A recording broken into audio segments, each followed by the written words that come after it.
क्या आपने कभी नोटिस किया है, कुछ लोग तकलीफ में होने के बाद भी किसी से मदद नहीं मांगते। वे चुप रहते हैं, खुद संभालते हैं, टूटते भी है, लेकिन हाथ नहीं फैलाते। लोग अक्सर सोचते हैं ये ईगो है, एटीट्यूड है या इमोशनल डिस्टेंस, लेकिन साइकोलॉजी कुछ और कहती है। सच्चाई यह है, जो लोग आसानी से मदद नहीं मांगते, उनमें अक्सर ऐसी मानसिक ताकतें छुपी होती है जो हर किसी में नहीं होती। और शायद अगर आप भी ऐसे हैं, तो आज पहली बार आपको समझ आएगा कि आपकी यह आदत सिर्फ आदत नहीं, आपकी पर्सनैलिटी की गहराई हो सकती है। आज हम जानेंगे ऐसे लोगों की साथ छुपी साइकोलॉजिकल स्ट्रेंथ्स जो उन्हें अलग बनाती है। और पॉइंट नंबर 7, शायद आपकी पूरी सेल्फ इमेज बदल दे। हर वह इंसान जो मदद मांगने में सहज नहीं होता, कमजोर नहीं होता, कई बार वह सिर्फ अलग तरह से बना होता है। कुछ लोग दुनिया से सपोर्ट लेकर चलते हैं और कुछ लोग खुद सपोर्ट बनकर जीते हैं। यह वीडियो उन लोगों के बारे में है जो शोर नहीं करते पर भीतर से मजबूत होते हैं। अगर आप भी उन लोगों में हैं जो अपनी लड़ाइयां अक्सर अकेले लड़ते हैं, तो इस वीडियो को अंत तक देखिए, शायद आप खुद को नए नजरिए से देख पाए। नंबर 1, ऐसे लोग सेल्फ रिलायंट होते हैं। जो लोग हर छोटी मुश्किल में मदद नहीं ढूंढते, वे अक्सर खुद समाधान ढूंढने की क्षमता रखते हैं। यह सिर्फ इंडिपेंडेंस नहीं है, यह मेंटल रिसोर्सफुलनेस है। जब जीवन में चैलेंज आता है, ऐसे लोग इंस्टिंक्टिवली पूछते नहीं, कौन मेरी मदद करेगा। वे पहले सोचते हैं, मैं इसे कैसे सॉल्व कर सकता हूं।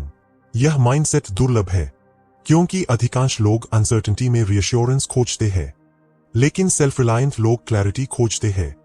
वे डिपेंडेंस की जगह कैपेबिलिटी पर भरोसा करते हैं, और यही उन्हें क्वाइटली पावरफुल बनाता है। ध्यान दीजिए, सेल्फ रिलायंस का मतलब स्टबर्न होना नहीं, इसका अर्थ है पहले अपनी क्षमता एक्टिवेट करना। ऐसे लोग अक्सर प्रैक्टिकल इंटेलिजेंस में स्ट्रांग होते हैं। वे इमोशनल पैनिक से जल्दी कंट्रोल प्रॉब्लम सॉल्विंग में शिफ्ट कर जाते हैं।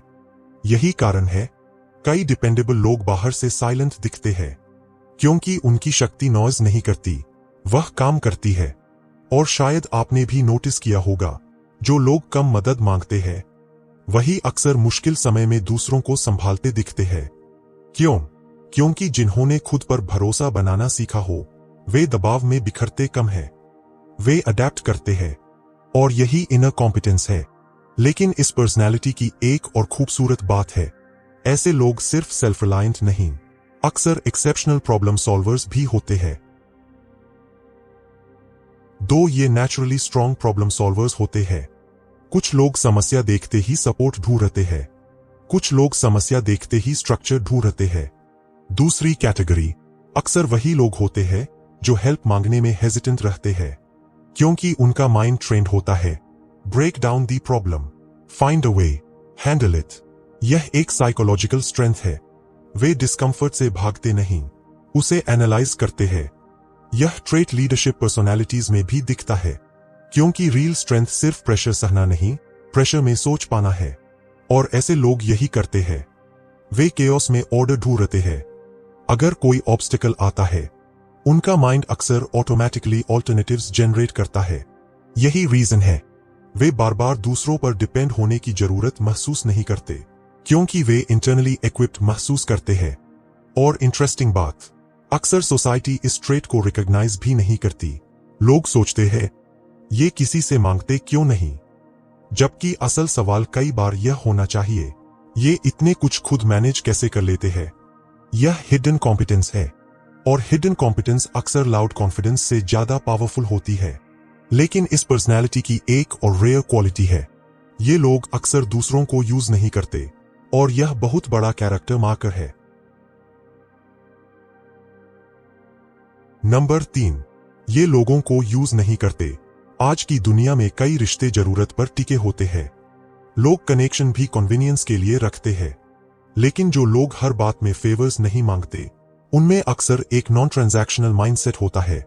वे लोगों को रिसोर्स नहीं समझते, वे लोगों को पीपल समझते हैं। डिफरेंस बड़ा है। ऐसे लोग अक्सर यह सोचते हैं, मैं किसी को अननेसेसरी इनकन्वीनियंस क्यों दूं। यह सेंसिटिविटी है, और इंटेग्रिटी भी। वे अपॉर्चुनिस्टिक नहीं होते, हर काम में शॉर्टकट सपोर्ट नहीं ढूंढते, पहले खुद कोशिश करते हैं। और जब कोई इंसान सिर्फ जरूरत पर लोगों का उपयोग नहीं करता, उसकी प्रेजेंस नेचुरली डिग्निफाइड लगती है। ऐसे लोग रिलेशनशिप्स को लेवरेज नहीं बनाते, ट्रस्ट बनाते हैं। और यह बहुत अट्रैक्टिव क्वालिटी है, क्योंकि कैरेक्टर वहीं दिखता है जहां सुविधा अवेलेबल हो, और फिर भी कोई उसका मिसयूज न करे। जो लोग कम मांगते हैं, कई बार वे इसलिए नहीं कि उन्हें जरूरत नहीं, बल्कि इसलिए कि वे दूसरों पर अनावश्यक बोझ नहीं बनना चाहते। और यही आता है अगला डीप पॉइंट। 4. ये इमोशनल बर्डन दूसरों पर नहीं डालते। हर इंसान अपने स्ट्रगल्स लेकर घूम रहा है, लेकिन कुछ लोग यह बहुत गहराई से समझते हैं, इसलिए वे अपनी हर परेशानी तुरंत दूसरों पर अनलोड नहीं करते। वे इमोशनली रिस्ट्रेन्ड होते हैं। यह सप्रेशन नहीं, मैच्योरिटी भी हो सकती है। ऐसे लोग अक्सर बोलते कम है, प्रोसेस ज्यादा करते हैं। उनका डिफॉल्ट मोड होता है, पहले खुद संभालो, फिर जरूरत हो तो बोलो। यह क्वाइट डिसिप्लिन है, और मॉडर्न वर्ल्ड में रेयर है, क्योंकि ओवरशेयरिंग कॉमन है, लेकिन मेजर्ड शेयरिंग अनकॉमन, और अनकॉमन चीजें कैरेक्टर बनाती है। ऐसे लोग अक्सर दूसरों के इमोशनल स्पेस का सम्मान करते हैं। वे हर पेन को पब्लिक इवेंट नहीं बनाते, उनके भीतर एक साइलेंट डिग्निटी होती है। हाँ, बैलेंस जरूरी है, लेकिन जब यह आदत फियर से नहीं, कंसिडरेशन से आती है, तो यह स्ट्रेंथ है। और इसी से जुड़ा अगला पॉइंट इस पर्सनैलिटी को और पावरफुल बनाता है। 5. इनकी क्वाइट इनर स्ट्रेंथ बहुत गहरी होती है। कुछ ताकतें दिखाई देती है, कुछ महसूस होती है। क्वाइट स्ट्रेंथ दूसरी वाली है। ऐसे लोग अक्सर अपनी रेजिलियंस अनाउंस नहीं करते, वे बस उसे जीते हैं। आपने नोटिस किया होगा, कुछ लोग ड्रामेटिक नहीं होते, लेकिन प्रेशर में सबसे स्टेबल वही निकलते हैं। क्यों? क्योंकि उन्होंने इमोशनल स्टेडीनेस कल्टीवेट की होती है। वे रिएक्शन से ज्यादा रिस्पॉन्स में जीते हैं, और यही इनर स्ट्रेंथ है। साइलेंट पीपल हमेशा वीक नहीं होते, कई बार वे डीपली कंपोज्ड होते हैं। ऐसे लोग एडवर्सिटी को आइडेंटिटी क्राइसिस नहीं बनाते, चैलेंज आता है, वे एब्जॉर्ब करते हैं, एडजस्ट करते हैं, मूव करते हैं। यह रेजिलियंस लाउड हेरोइज्म नहीं, क्वाइट एंड्योरेंस है। और अक्सर सबसे असली स्ट्रेंथ यही होती है, क्योंकि दुनिया को इंप्रेस करने वाली स्ट्रेंथ टेम्परेरी हो सकती है, लेकिन खुद को स्टेडी रखने वाली स्ट्रेंथ कैरेक्टर बनती है। और यह स्ट्रेंथ अक्सर स्ट्रॉन्ग सेल्फ रिस्पेक्ट से जुड़ी होती है। 6. इनकी सेल्फ रिस्पेक्ट और डिग्निटी बहुत मजबूत होती है। जो लोग हर समय मदद नहीं मांगते, उनमें अक्सर सेल्फ रिस्पेक्ट का स्ट्रॉन्ग सेंस होता है। वे लेने से पहले देने में विश्वास रखते हैं। वे एंटाइटलमेंट से ऑपरेट नहीं करते, उन्हें अर्न सपोर्ट मीनिंगफुल लगता है, फ्री डिपेंडेंसी नहीं। यह सटल डिफरेंस है। ऐसे लोग अक्सर अपनी जिम्मेदारियों से भागते नहीं, वे उन्हें ओन करते हैं, और ओनरशिप डिग्निटी पैदा करती है। कई लोग डिपेंडेंस को नॉर्मल मानते हैं, लेकिन कुछ लोग कंट्रीब्यूशन को नॉर्मल मानते हैं, और यही माइंडसेट अलग होता है।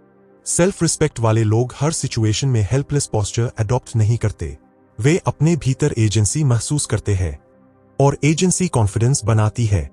ध्यान दीजिए, यह रिजिड प्राइड की बात नहीं, यह ग्राउंडेड डिग्निटी की बात है, जहां व्यक्ति साइलेंटली कहता है, जो मैं खुद कर सकता हूं, उसे पहले खुद करूंगा।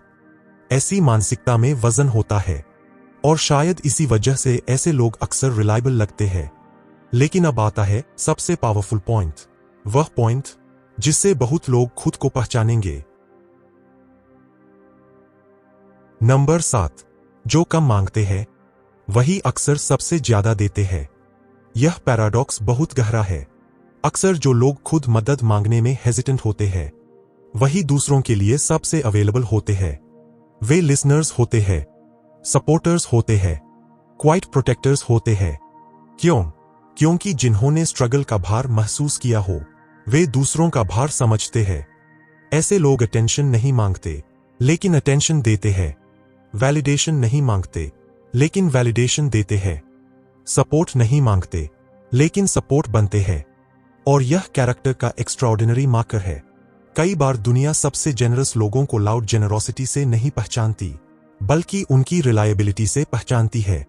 वे वही लोग होते हैं जिन्हें लोग संकट में कॉल करते हैं, जिन पर भरोसा किया जाता है, जो खुद टूटे हो फिर भी दूसरों को संभालते हैं। और अगर आप ऐसे हैं तो शायद आपकी क्वाइट नेचर वीकनेस नहीं, डेप्थ है, क्योंकि जो इंसान कम मांगकर ज्यादा देता है वह स्कैर्सिटी माइंडसेट से नहीं, स्ट्रेंथ माइंडसेट से जी रहा है, और यह बहुत रेयर है। एक जरूरी समझ, लेकिन यहां एक सटल बात समझना जरूरी है। मदद मांगने में अनकंफर्टेबल होना हमेशा वर्चू नहीं, और हर इंडिपेंडेंस हेल्थी भी नहीं। बैलेंस मैटर्स, क्योंकि स्ट्रेंथ का अर्थ आइसोलेशन नहीं, सेल्फ रिलायंस का अर्थ इमोशनल वॉल्स नहीं, और डिग्निटी का अर्थ कनेक्शन से दूरी नहीं। असल विजडम शायद यह है, जहां खुद संभाल सकते हो संभालो, जहां सच्ची सपोर्ट चाहिए स्वीकार भी करो, क्योंकि मैच्योर स्ट्रेंथ सिर्फ अकेले उठाना नहीं, सही जगह भरोसा करना भी है। लेकिन अगर आपने हमेशा सोचा था शायद मुझ में कुछ गलत है कि मैं मदद मांगने में सहज नहीं, तो शायद आज आप उसे अलग नजर से देख पा रहे हैं। शायद यह आपकी कुछ हिडन स्ट्रेंथ्स का हिस्सा भी हो सकता है। आखिर में बस इतना कि दुनिया अक्सर लाउड कॉन्फिडेंस को स्ट्रेंथ समझती है, लेकिन साइकोलॉजी बार बार दिखाती है कुछ सबसे मजबूत लोग सबसे शांत होते हैं। वे अटेंशन नहीं लेते लेकिन इंपैक्ट छोड़ते हैं। वे डिपेंडेंसी नहीं दिखाते लेकिन रिलायबिलिटी बनते हैं। और अगर आप भी उन लोगों में हैं जो अपनी लड़ाइयां अक्सर खुद लड़ते हैं, तो शायद याद रखिए, हर चुप्पी लोनलीनेस नहीं होती, कई बार वह इनर पावर होती है। और हर व्यक्ति जो मदद कम मांगता है कमजोर नहीं, कई बार वह बस क्वाइटली स्ट्रांग होता है।